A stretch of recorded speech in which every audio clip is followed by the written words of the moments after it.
Oi pessoal, tudo bem com vocês? Aqui de novo o Gabriel para falar para vocês mais um episódio do nosso podcast, aqui já no episódio 87, dessa vez um formato diferente que a gente já fez outra vez lá no começo do ano, com o Lucas lá da Unifesp, residente, e agora novamente no mesmo formato, dessa vez agora com Caio e Thaís. Se apresentem aí pessoal, por favor. Boa noite, meu nome é Thaís Rodrigues, eu sou R4 de Nefrologia da Escola Paulista de Medicina. Fala pessoal, meu nome é Caio Bastos, também sou R4 paulista e é um prazer enorme estar aqui no Nefropapers, hein? Que honra! Para quem não reconheceu a voz, Caio é uma voz conhecida do TDC, tá, gente? Então, para quem reconheceu, na verdade, né? Vocês não estão ficando loucos, tá? É, mas bom demais agora nesse mundo nefrológico que é uma prazer enorme e uma honra grande estar aqui. Essa ideia, gente, desse caso de hoje, veio baseado num embate que a gente fez lá na residência sobre diálise precoce. Então, o tema de hoje é diálise precoce versus tardia na IRA, ou timing de diálise na IRA. Como se fosse pouco polêmico, né? Como se fosse pouco polêmico, exatamente. Então, a ideia é a gente trazer um caso clínico e discutindo mesmo como a gente faz na prática, né? O que faz a gente pensar em dialisar logo o paciente ou não dialisar naquelas situações que não é óbvia a indicação da diálise. Então, o Caio vai apresentar para a gente um caso. Se der tempo, a gente apresenta dois, né, doutora Thaís? Se der tempo. E vamos discutindo enquanto isso um caso que a gente se inspirou em vários outros casos que apareceram no nosso dia a dia. O episódio de hoje vai ser, então, primeiro caso, a gente vai discutindo a conduta a partir do caso dia a dia e vai colocando no meio da discussão as evidências que a gente tem, um pouco sobre uma revisão sobre o assunto. E a gente vai, depois, no final, tentar montar um fluxograma de como a gente faz esse raciocínio, tentando organizar na hora de decidir se vai dialisar ou não. Antes de começar, eu gostaria de falar para vocês que a gente vai ter um curso de IRA, que vai lançar dia 17 de julho. Ele é um curso que vai abordar vários aspectos importantes da IRA, tanto a indicação da diálise, o momento de diálise, como no episódio de hoje, mas também várias etiologias diferentes, como rabdomiólise, como sepsis, como cirurgia cardíaca, como leptospirose ou doenças tropicais. Então, a gente tentou deixar um curso super completo, muito completo, tanto para o clínico quanto para o nefrologista. Vamos falar sobre diálise peritoneal em agudos, vamos falar sobre diálise contínua, vamos falar sobre os novos filtros, vamos falar sobre diálise de CO2. Então, realmente é um curso de IRA que, se você não fizer, você vai estar realmente dando bobeira. Muito bom. Estamos ansiosos para conferir. Então acaba que esse episódio aqui serve como quase que um gostinho, né? Um aperitivo para animar você a querer saber um pouco mais sobre IRA e ver aqui o curso em julho. Vocês viram que eu contratei 2 marqueteiros. Mexan, né? Mexan tá em dia. Conflito de interesse. Será que eles vão ganhar o curso, hein, gente? Estou aqui na dúvida. Então tá bom, sem mais delongas, gente, vamos para a apresentação do caso. Então fechou. Então temos um paciente de 55 anos, masculino, que entrou no PS com um quadro compatível com AVC de cerebral médio. Foi para UTI, foi trombolizado, a princípio do AVC estava evoluindo bem, mas lá no D5 e D6 começou um quadro de piora de função renal que parecia ser uma sepse abrindo. Começou um quadro infeccioso, febre, leucocitose e uma creatina que na entrada era de 2,1, foi para 3,3.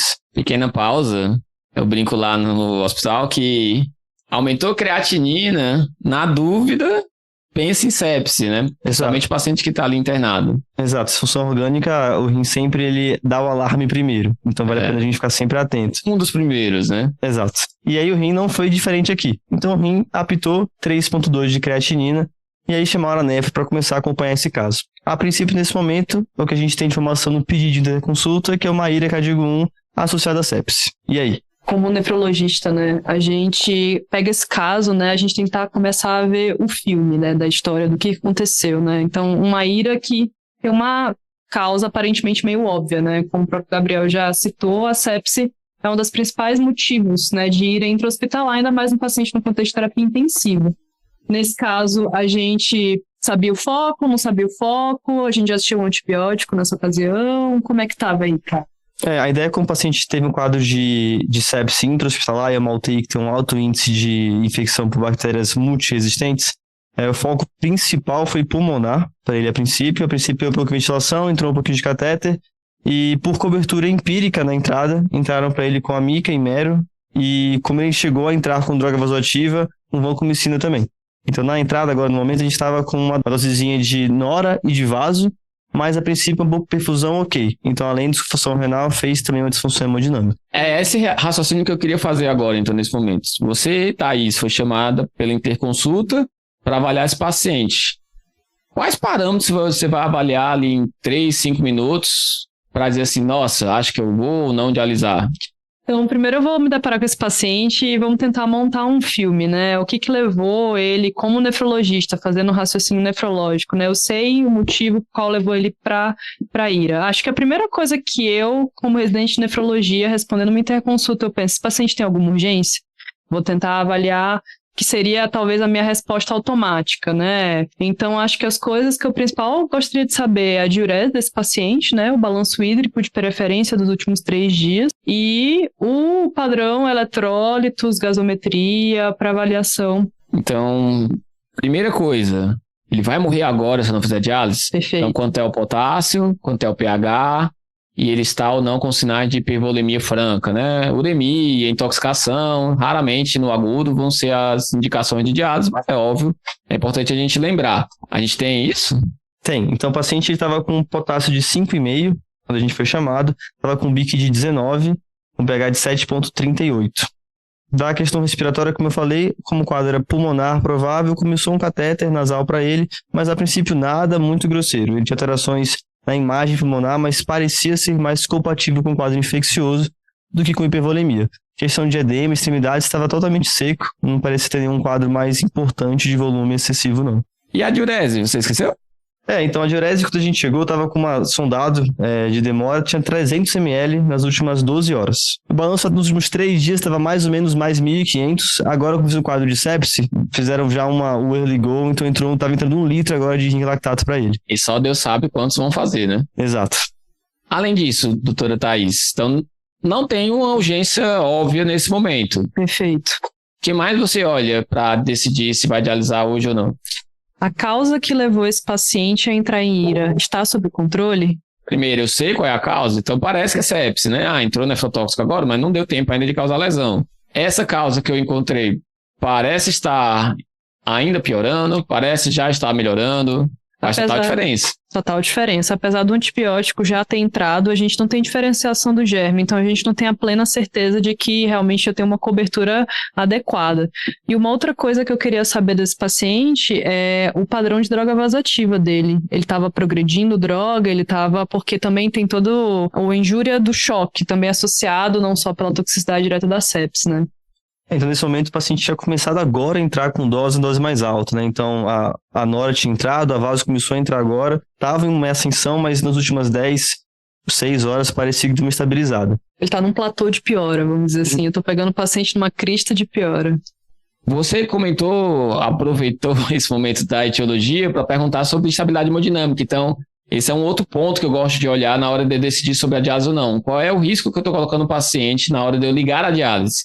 A gente sabe que uma das principais complicações é a hipotensão intradialítica. Então, o paciente está com droga vasoativa, o paciente tem um lactato alto, o paciente tem um tempo de enchimento capilar alto. São situações que eu vou pensar, peraí, ele não tem uma urgência. Será que se ele estiver com risco alto de hipotensão, não seria melhor eu esperar? Então, se ele estiver com droga dose alta, subindo, é um paciente que acabou de ser entubado, está mal perfundido, é um paciente que eu já sei que ele tem um alto risco de hipotensão, mesmo não fazendo o F, mesmo colocando ele numa diálise com, em teoria, o menor risco, que seria uma diálise contínua, certo? Perfeito, né? A gente sabe que a diálise ela tem um grande impacto na vida dos pacientes, tanto sejam positivos ou negativos, né? Então, é um pouco essa angústia que a gente sofre na hora, né? A circulação extracorpórea, o risco de eu fazer uma hipotensão intradialítica, às vezes eu vou induzir o paciente em toda uma cascata inflamatória que ele vai conseguir sair depois.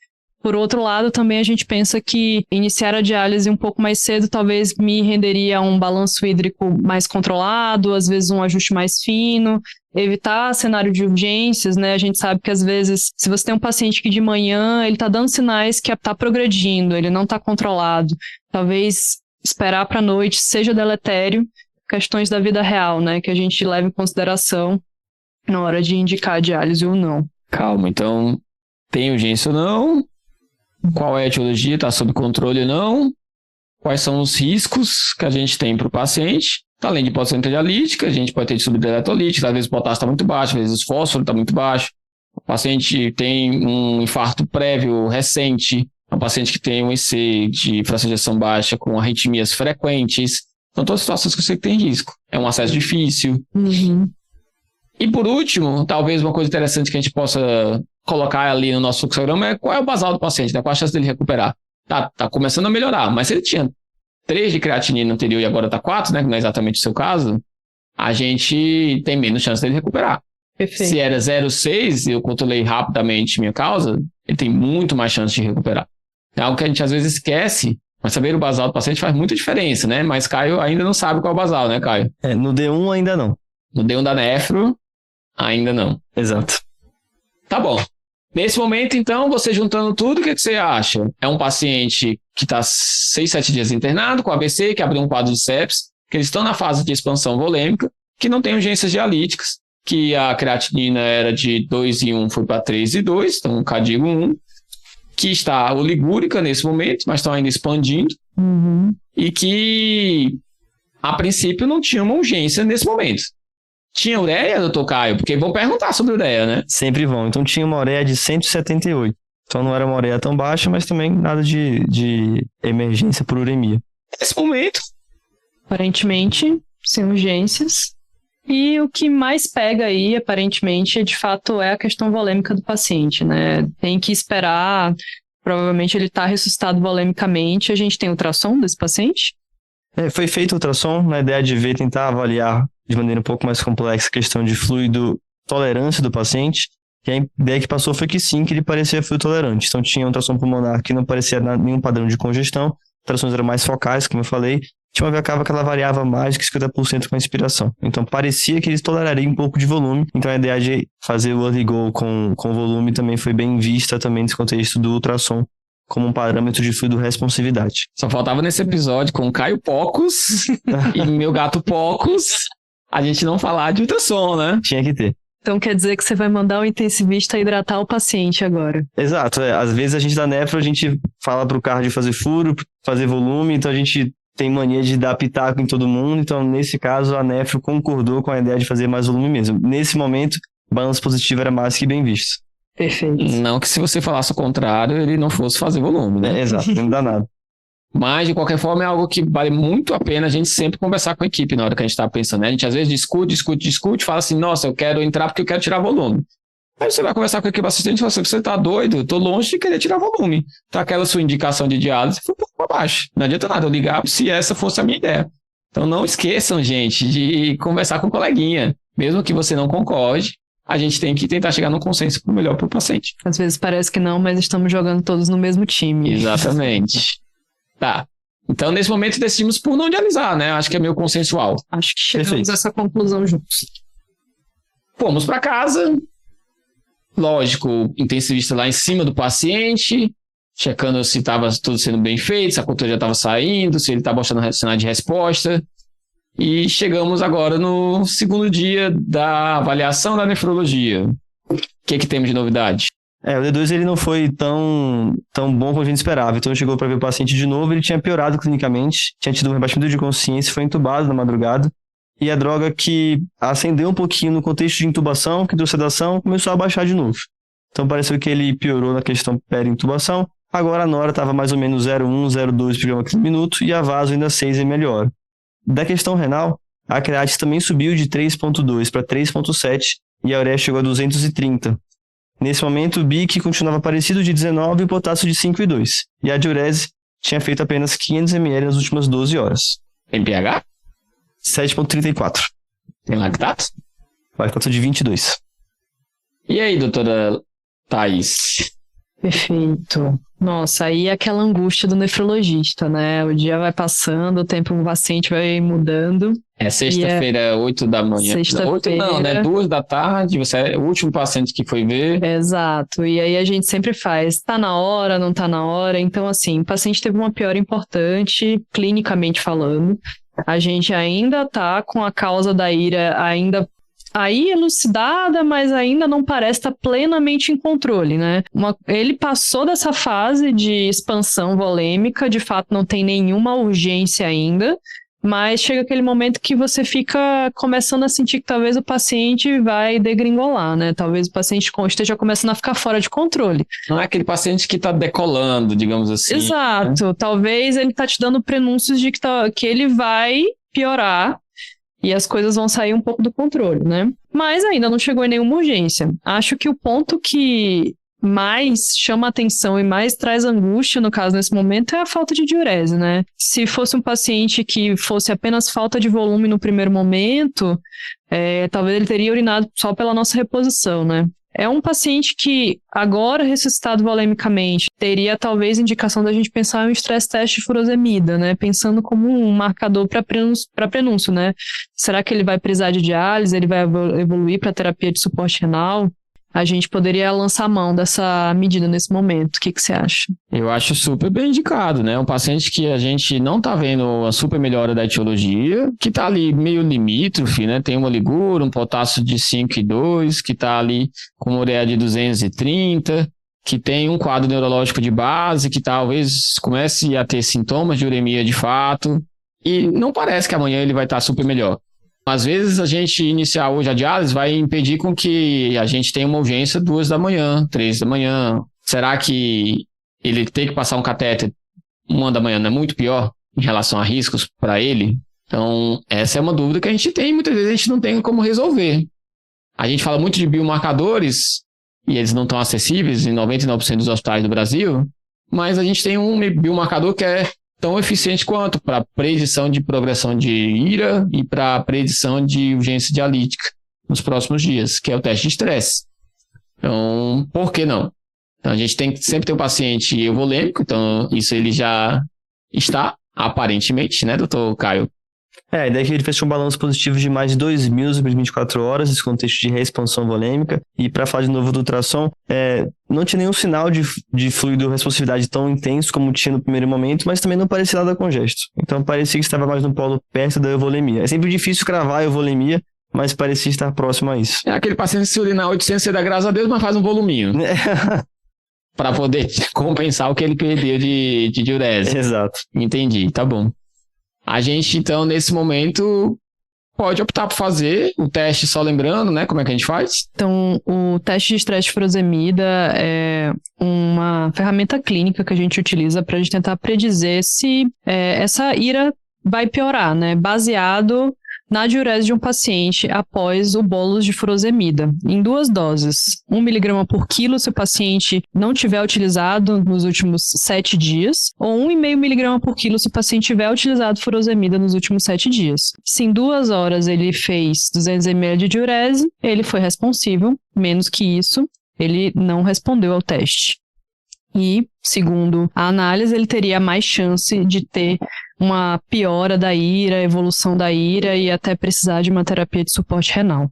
Isso. E nesse caso, a gente tem a resposta? A gente fez o teste? A gente fez e o paciente não respondeu. A gente fez para ele 4 ampolas de furosemida, depois de 2 horas ele fez apenas 90 ml de diurese, mais ou menos. Então o teste foi negativo. Doutora Thaís, então a gente tem um paciente com AVCI, que evoluiu com sepse no D6, evoluiu com choque séptico, precisou ser entubado de ontem para hoje. Hoje está com ureia de 230, com BIC de 19, um pH normal, mas ainda oligúrico, não respondeu ao teste de estresse e furosemida. E agora eu quero saber se você vai dialisar ou não. Potássio de 5,2, né? Não tem uma emergência franca para diálise, mas agora talvez a gente esteja na dúvida, né, doutora Thaís? O que você vai olhar? Com certeza, assim, acho que o principal é a gente saber onde a gente está, né? Eu estou num local em que eu vou conseguir ofertar todas as modalidades de diálise que eu poderia dispor, né?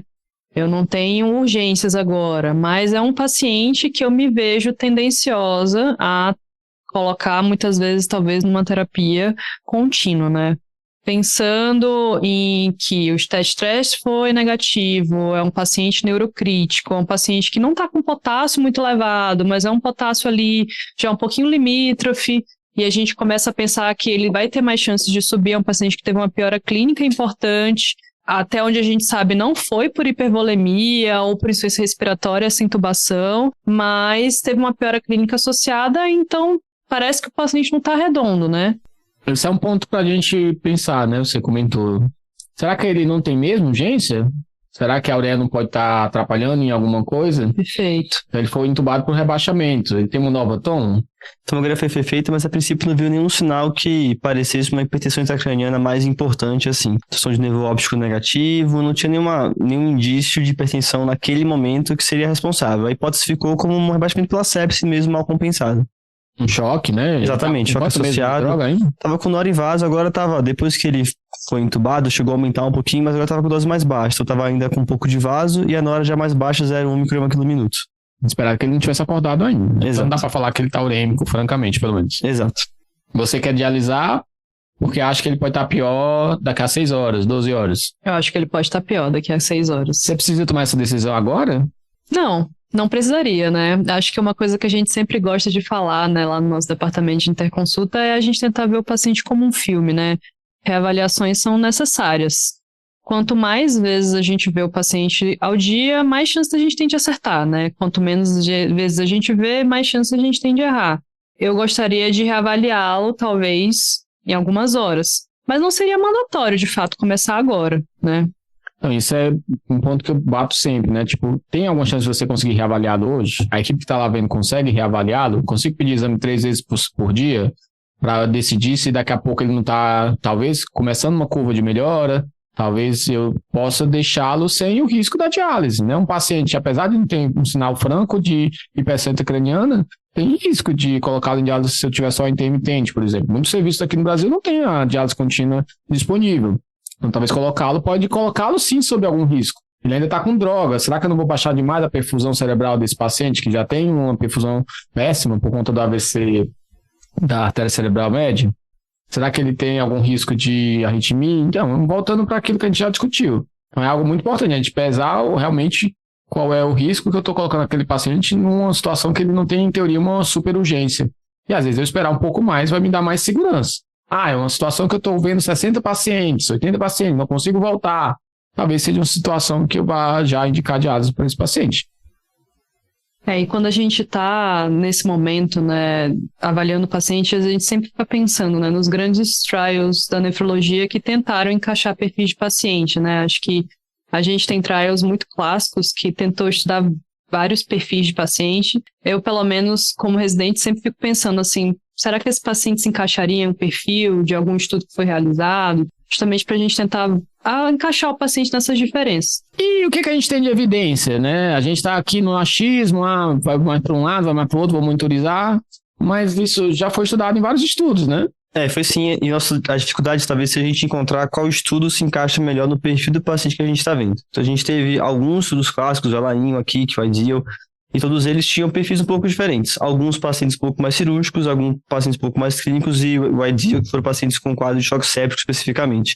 E todos compararam um pouco de pacientes que teriam uma indicação mais precoce de diálise, que no geral seria talvez mais precoce do que a maioria dos serviços prescrevem diálise, e indicação mais tardias que no geral envolviam sempre os critérios do CADIGO.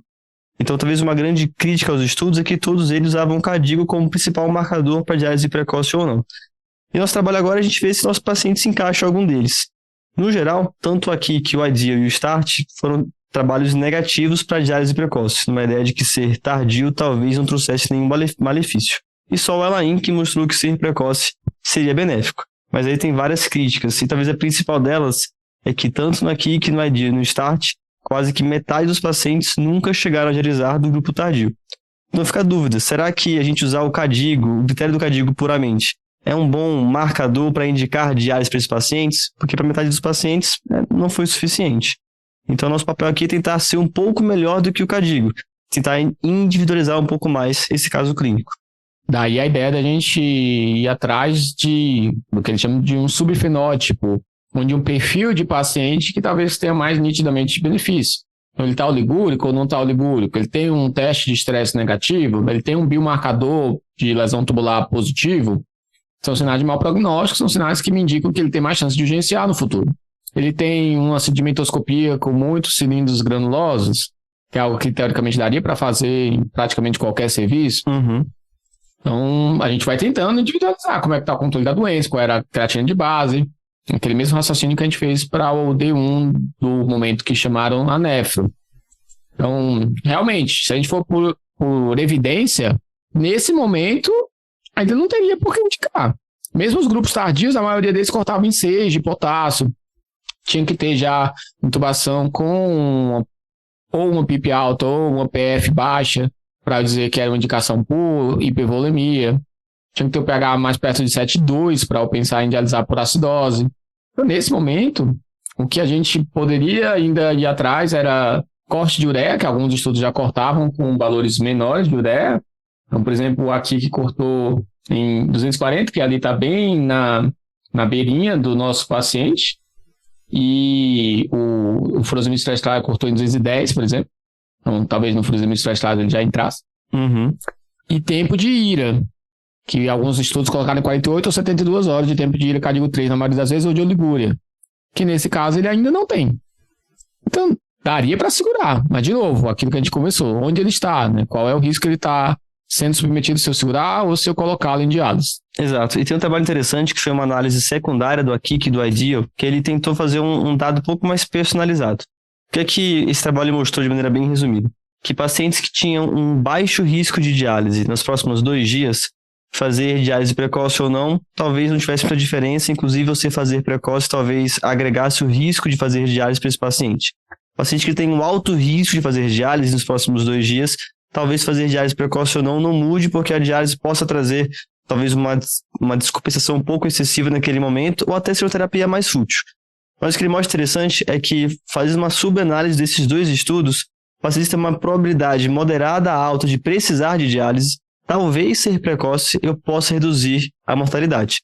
Então, uma ideia de que, se o paciente de fato vai precisar de diálise, eu dialisar um pouco mais precoce, eu consigo pegar ele num momento um pouco mais estável clinicamente, e até reduzir um pouco as complicações da ira nesse paciente. E como ele fazia essa estimativa de risco? A ideia ele fazia um score que ele usava o SOFA, o pH, o potássio do paciente, a ureia e o peso. E via se o paciente usava algum tipo de imunossupressão ou não. Esses foram dados que eram presentes nos estudos do IDEAL e do AKIC, e que eles fizeram a calculadora após com essas variáveis.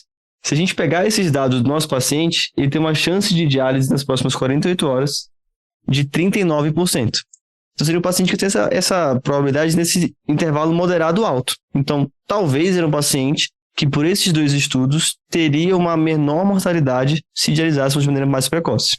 A gente estudo também mostrando que é a subanálise do START-AKI, né, mostrando que se eu estiver decidindo entre uma contínua e intermitente, se eu começar precoce, para quem for fazer com diálise contínua, talvez tenha um benefício de mortalidade. Então, aquilo que a gente voltou, né, a modalidade também importa muito em relação ao desfecho, se eu vou fazer precoce ou tardio. Exato, e o que a gente fala de novo é que esses estudos, como compararam 2 grupos em que um deles, metade não dialisou, acabou que para muitos pacientes a diálise trouxe apenas os malefícios da diálise.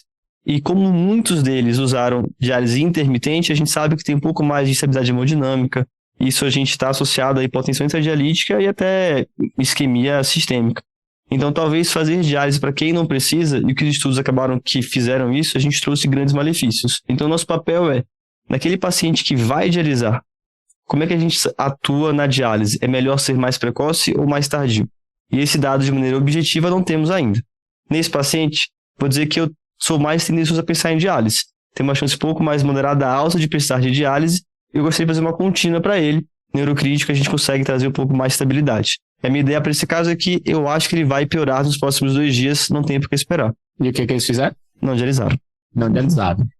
Acho que esse ponto da precisão é uma das coisas que mais bate na tecla, né? Quando a gente vai ver a diferença entre os estudos, né? O Elaine, ele tem muitas críticas, né, por ter sido unicêntrico, ele acabou ficando muito restrito, mas também foi o único estudo que usou um biomarcador, né, então o NGAL acima de 150, e também aquele ponto que o Caio citou, né, boa parte dos pacientes do grupo controle acabaram dialisando, né, tem pontos de críticas, mas às vezes a gente entra de novo naquela história, será que talvez eles tenham encontrado o perfil de paciente, e outro ponto importante, diálise contínua em 100% dos casos, né, então talvez Será que foi o ponto do o paciente certo, com a ferramenta certa, que talvez tenha sido? Difícil dizer, né? Como o paciente evoluiu, doutor Caio? Então o paciente teve algumas mudanças do D2 para o D3 que são importantes. Na primeira, a gente descobriu qual era o germe causador da sepsis. Era uma KPC, que mostrou que nossa terapia estava sendo inútil naquele caso. Então, o mero, a MIC e a VANC não estavam sendo suficientes. Foi trocado para Torgeno. Além disso, o paciente ele teve uma melhora hemodinâmica razoável no segundo dia. A gente conseguiu desmamar bastante a noradrenalina, a vaso saiu e a nora estava 0,05 quando a gente chegou no D3. Além disso, o paciente estava já oligúrico, que não respondeu a furo, começou a ter sinais de melhora da diurese. Se ele tinha feito apenas no D2, do D1 para o D2, 500 ml em 24 horas, no D2 para o D3, ele fez 850. Então já começou a mostrar alguns sinais de recuperação. O balanço tinha ficado ainda um pouco positivo, mais ou menos mais 800, mais 900, mas estava dando alguns sinais de que a diurese estava voltando. Em relação às escórias, a ureia continuou subindo, era 230, foi para 266, e a creatina bateu 4,2. Em relação a eletrólitos, potássio e BIC, ainda ficaram estáveis. Potássio subiu para 5,5 e o BIC caiu para 18. A princípio, sem nenhuma repercussão mais grave, com pH ainda de 7,29. Em resumo, a gente tem um rim que ainda continuou piorando, que começou a aumentar um pouco a diurese, que tinha uma ureia de 270, um potássio de 5,5, um BIC de 18, mas com pH ali ainda perto de 7,3. Mas que a causa de base parece estar agora em franca melhora. Então já saiu o vaso, a gente identificou o bicho, já conseguimos fazer uma terapia guiada, tiramos o que tinha de nefrotoxicidade. Então é uma situação, a gente resolveu não dialisar, mas que pelo menos um daqueles pontos que a gente sempre olha para fazer uma decisão ali na beira-leito, se eu vou dialisar, não começou a mostrar um sinal positivo. Então, existe alguma urgência nítida nesse momento para fazer a diálise? Não. Ele tem a etiologia que está aparentemente entrando sob controle? Agora sim. O basal dele a gente já tem para ajudar a gente a raciocinar?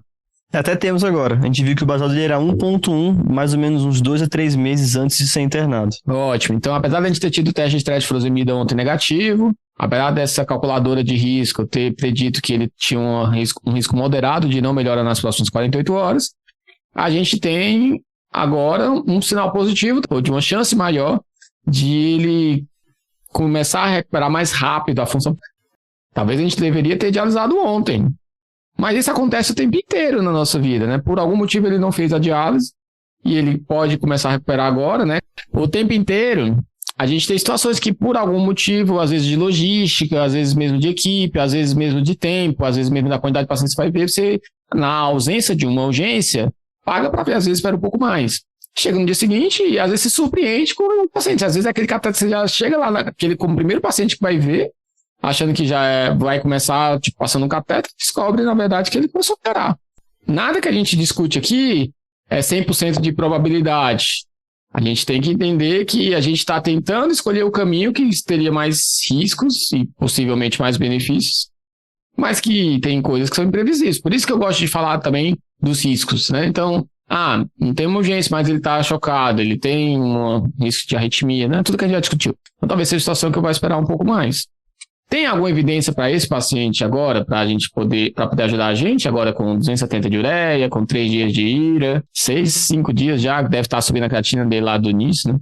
Então, nesse momento, a gente tem que lembrar do AKIC 2, né? Foi a continuação do AKIC 1, um grupo francês, né? Eles pegaram 278 pacientes que tinha IRA Cadigo 3, oligúrica, por acima de 72 horas, ou ureia acima de 240. E aí eles dividiram em 2 grupos. O grupo 1, eles dialisariam naquele momento e o controle eles aguardariam, né? Entrasse em urgência dialítica ou chegasse numa ureia de 300, né? E aí o desfecho deles foi que realmente em 28 dias não teve diferença de mortalidade para esses pacientes, mas uma análise multivariada em 60 dias demonstrou uma mortalidade maior no grupo mais tardio. Então, o que leva a gente a se questionar, deixar esse paciente muito tempo em IRA é benéfico para ele? Eu vou começar a dialisar o paciente só pelo tempo de IRA, né? Então, foi um dos questionamentos que o AKIC 2 começou a levantar. Então, pelo AKIC 2, ele, com essa ureia 270, ele se encaixaria... Seria randomizado. Para ser randomizado, exatamente. E a partir disso, ele, se fosse para o grupo precoce, em teoria, pela análise multivariada, ele teria um risco menor de mortalidade. Em 60 dias. Em 60 dias. Perfeito. Então...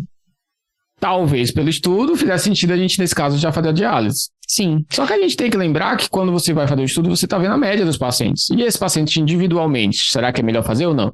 Então, novamente, a gente teve uma melhora da causa clínica, da causa da ira. É um paciente que começou a aumentar a diurese, nesse momento está sem diurético, né? Será que não vale a pena testar novamente o teste de estresse? Vale sim, e a gente fez isso, e o teste veio positivo. Então a gente fez de novo 80 mg de furosemida para ele, e agora ele respondeu com 350 ml de diurese em 2 horas. Nada como um dia após o outro, né? Exato. Então a gente começa a ter as nuvens saindo, a tempestade passando, e isso acontece, acontece o contrário também, né? Aquele paciente que a gente apostou que ia melhorar, acaba piorando novamente. Aquele paciente que a gente achou que fazer a diálise ia ser tranquilo e acabou tendo intercorrência, o que não ia ter, acabou saindo de droga durante a diálise por um milagre da natureza. Não, realmente as coisas são mais imprevisíveis, mas a gente tem que usar o que a gente tem de evidência, o que a gente tem de bom senso, para decidir caso a caso. Então, prestem sempre muita atenção nisso que a gente está batendo sempre em todo caso, né? Tem uma urgência ou não, qual é a etiologia, como ela está ao controle, se ele tem um risco alto de complicação ou não, qual é a chance dele recuperar espontaneamente, baseado em teste de estresse, baseado em biomarcador, baseado em função renal basal, tá? É mais ou menos isso que a gente pensa. Tem outras formas de pensar, né? Tem gente hoje em dia falando do conceito de capacidade e demanda. Então, eu até brinquei nesse embate que teve, que tipo, beleza, a capacidade do rim normalmente vai perder numa situação de sepsis, de choque, né? Porque sempre vai ter muito mais insulto para acidose do que o rim consegue lidar nessa situação de estresse. Sempre vai ter um balanço positivo, sempre vai ter mais tendência a ter hipercalemia. E às vezes é injusto a gente também considerar a sua capacidade de demanda ali em 1, 2 dias, né? Quanto tempo de desbalanço eu considero como indicação? Um paciente, por exemplo, que já tem uma fibrose pulmonar de base, que já é um paciente DPOC, que já é hipoxêmico de base, é um paciente que vai ter muito mais tolerância a esse pouco volume a mais que ele vai ter de balanço positivo. Enquanto o paciente jovem, às vezes, tem muito mais tolerância, eu poderia segurar um pouco mais. Então, talvez colocar nessa fórmula de capacidade de demanda também a reserva, para ajudar a gente a ter um raciocínio um pouco mais baseado em bom senso, digamos assim. Perfeito. Então, o paciente parece estar melhorando, né, Caio?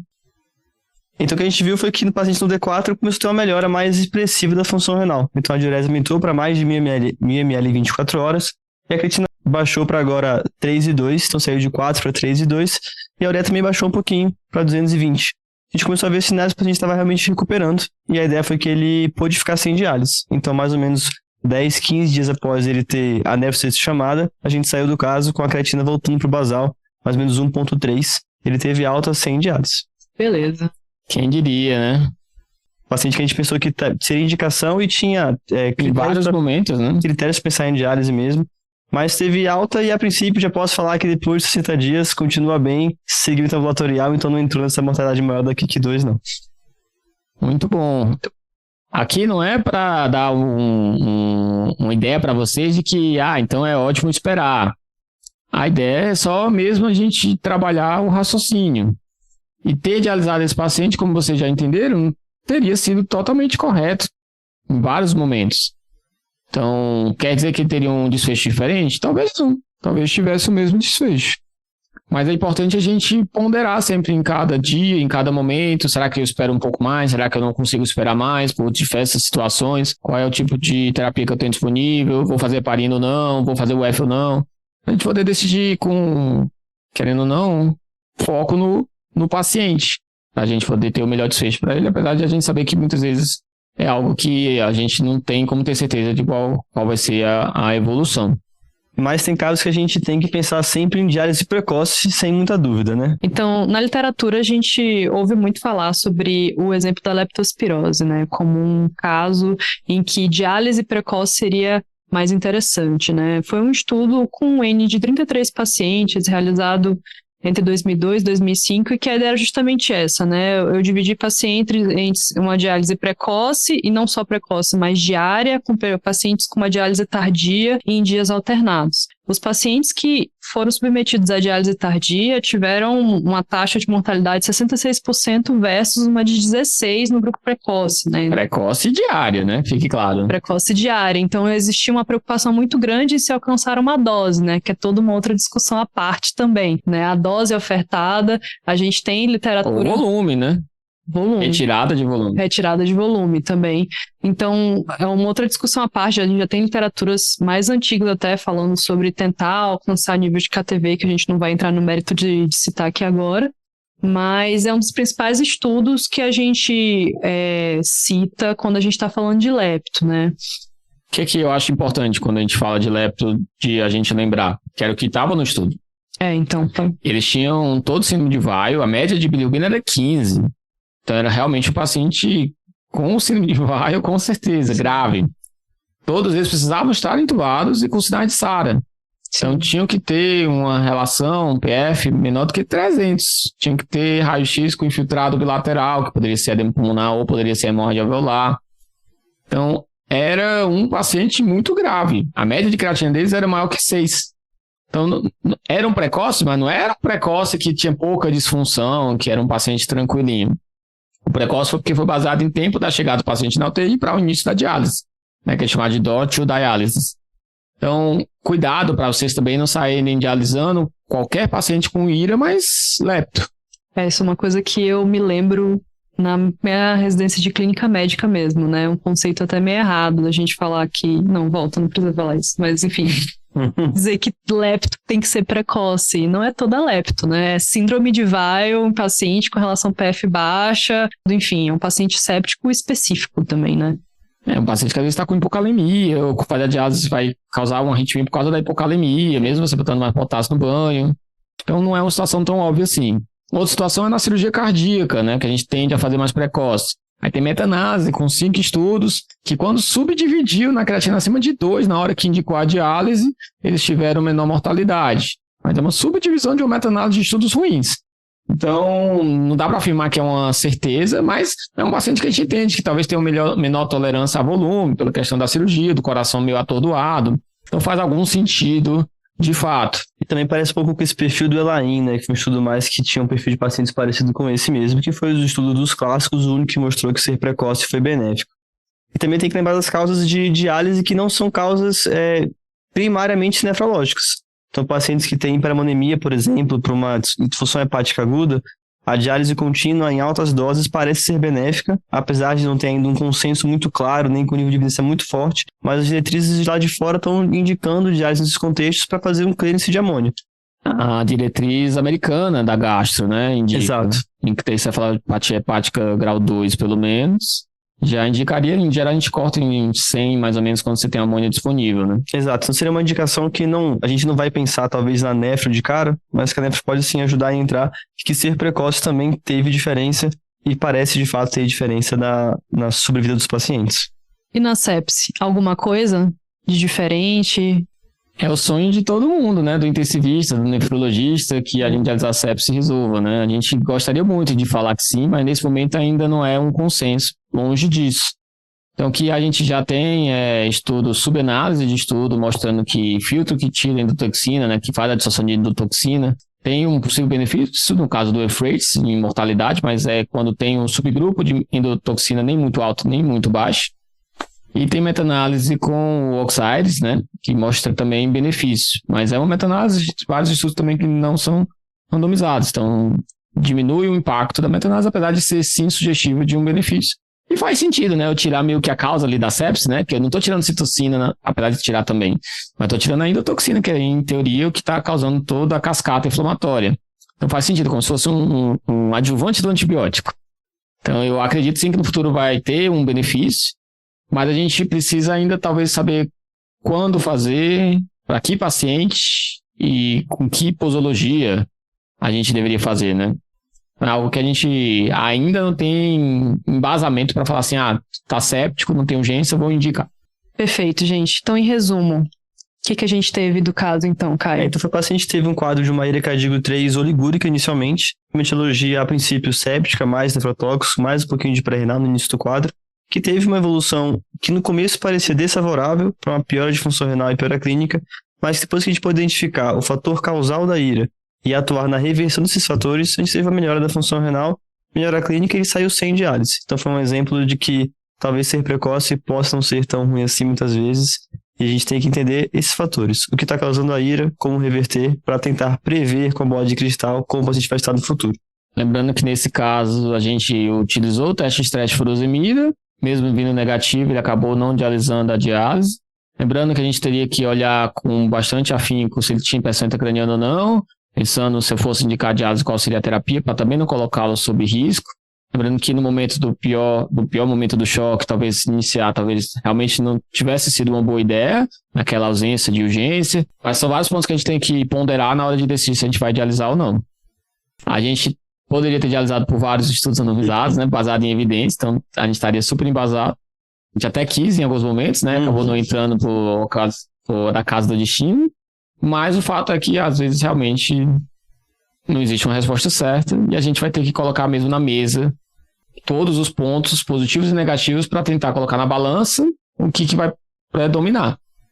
Então, o que a gente não pode deixar de lembrar? Primeiro, tem urgência ou não?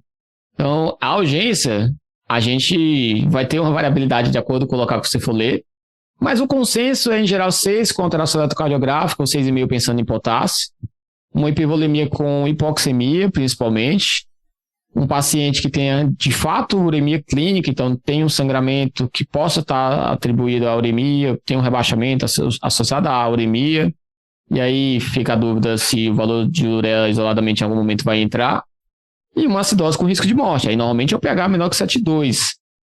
Ele está lá compensando com CO2 baixinho, 20 de CO2, por isso que não está tão baixo. Talvez em algum momento a gente indique também por acidose para evitar uma fadiga. Mas nesse momento, para acidose, a gente vai pensar muito mais no valor do pH mesmo, pensando no risco de morte associado ao pH baixo.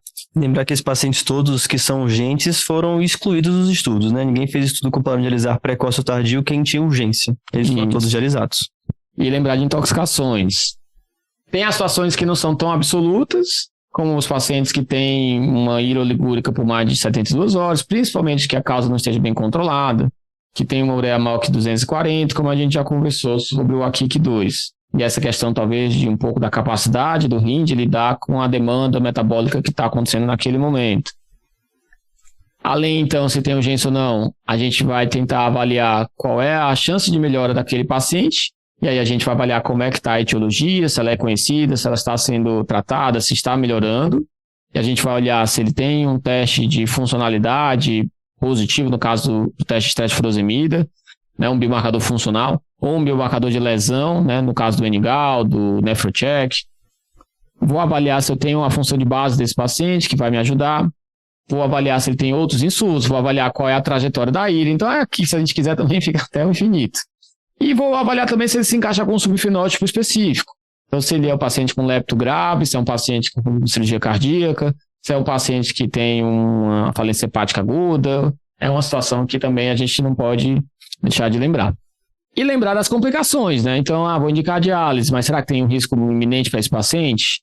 É um paciente que ele está com hipertensão intracraniana, eu só tenho a intermitente, que tem uma disnatremia, eu só tenho a intermitente. É um paciente que está muito instável, que está com lactato alto, que está com um tempo de enchimento capilar alto, talvez seja paciente mesmo na contínua que vai estabilizar, paciente que tem histórico de arritmia e AM prévio. Então é uma situação que às vezes a gente vai segurar um pouquinho mais. É uma situação que eu estou com pouco recurso humano, pouco recurso de diálise, que eu tenho que escolher qual paciente vou ligar. Então, tem várias situações que a gente tem que colocar lá na nossa balança, qual é a equipe que está avaliando o paciente, se eles vão conseguir ficar monitorizando, se ele vai urgenciar em algum momento. Esse paciente que a gente deixa conservador é muito mais trabalhoso, demanda muito mais da gente do que um paciente que a gente já coloca em diálise, porque é necessário ficar monitorizando de perto para não deixar passar uma urgência, né? Que aí sim a gente sabe que o paciente que eu espero urgenciar, ele tem sim um pior desfecho, aquele que eu sei que já vai piorar, né? A grande questão é saber quem vai piorar. Isso é que é difícil. Mas o fato é que se eu conseguir monitorizar ele de perto, talvez esperar um pouco mais caiba em muitas situações. Alguns lugares não dá. Alguns lugares eu vou ter que decidir naquele momento. Então, como a gente começou falando no início do episódio, né? A ideia do episódio não é trazer uma conclusão, um fluxograma para todo mundo. É mesmo vocês entenderem o raciocínio para a gente poder, assim, na hora lá do beira-leito, do dia a dia, fazer aquela decisão individualizada para cada paciente, entendendo, talvez hoje não seria indicado, hoje seria indicado, amanhã aquela opinião pode mudar, daqui a poucas horas aquela opinião pode mudar. Então, lembrando também de manter sempre uma umidade em relação a isso, porque realmente de uma hora para outra muita informação nova pode aparecer e a gente acaba tendo que mudar de opinião para poder manter o melhor desfecho para o paciente. Alguém quer dar um salve, doutor Caio? Bom, um salve não tem como ser diferente, então primeiro um salve para todo mundo TDC, sou fã de vocês e é um orgulho estar junto. Eu também. Eu queria mandar um salve para todo mundo que faz parte da nefrologia EPM, não só para os R-, R+, preceptores e chefes. Tenho aprendido enormemente e cada dia mais me apaixonada pela nefrologia. Um salve aos meus amigos do Nefropapers também, né? Tem que incluir. Tenho que incluí-los. O fato de sermos uma equipe é que nos torna especial, na minha opinião. Então, sem dúvida, um salve a todos eles. É isso? Já posso para o próximo convite? Claro, já estão mais do que convidados. Quero que tenha sushi na próxima também, viu? Foi regado a sushi, pessoal, para quem não percebeu o barulho do shoyu. É isso, pessoal. Obrigado por estarem junto com a gente em todos esses momentos. Estamos juntos, nos vemos no próximo episódio e até mais. E no curso de IRA, que vai abrir agora a inscrição em julho, hein? É verdade. Fiquem atentos nas nossas redes, hein? Em breve o curso de IRA. Obrigado, gente. Até mais. Esse podcast tem o objetivo de educação médica. As informações aqui prestadas exprimem as opiniões dos seus integrantes no momento da gravação. Não esqueça que a medicina muda constantemente. Não esqueça de nos avaliar nas plataformas de podcast e deixar a sua opinião e críticas nos comentários em Instagram. Isso nos ajuda a melhorar e expandir nosso trabalho para mais pessoas. Não utilize as informações ouvidas aqui como conselho médico para si ou para outros. Em caso de necessidade, procure opinião médica direcionada.